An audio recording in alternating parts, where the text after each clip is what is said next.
بسم اللہ الرحمن الرحیم۔ حضرت ابو سعید خدری رضی اللہ عنہ روایت کرتے ہیں کہ ایک دن رسول اللہ صلی اللہ علیہ وسلم مسجد میں تشریف لائے تو آپ کی نظر ایک انصاری شخص پر پڑی جن کا نام ابو امامہ تھا۔ آپ صلی اللہ علیہ وسلم نے ارشاد فرمایا، ابو امامہ، کیا بات ہے، میں تمہیں نماز کے وقت کے علاوہ مسجد میں الگ تھلگ بیٹھا ہوا دیکھ رہا ہوں۔ حضرت ابو امامہ رضی اللہ عنہ نے عرض کیا، یا رسول اللہ، مجھے غموں اور قرضوں نے گھیر رکھا ہے۔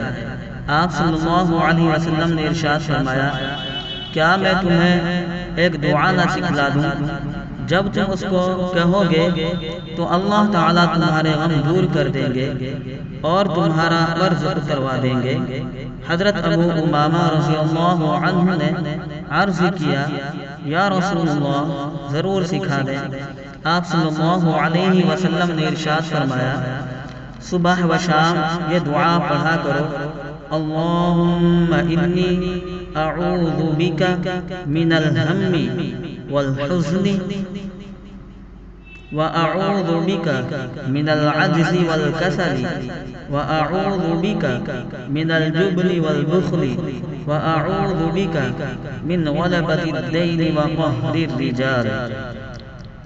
ترجمہ، یا اللہ، میں فکر اور غموں سے آپ کی پناہ لیتا ہوں، اور میں بے بسی اور سستی سے آپ کی پناہ لیتا ہوں، اور میں کنجوسی اور بزدلی سے آپ کی پناہ لیتا ہوں، اور میں قرض کے بوجھ میں دبنے سے اور لوگوں کے میرے اوپر دباؤ سے آپ کی پناہ لیتا ہوں۔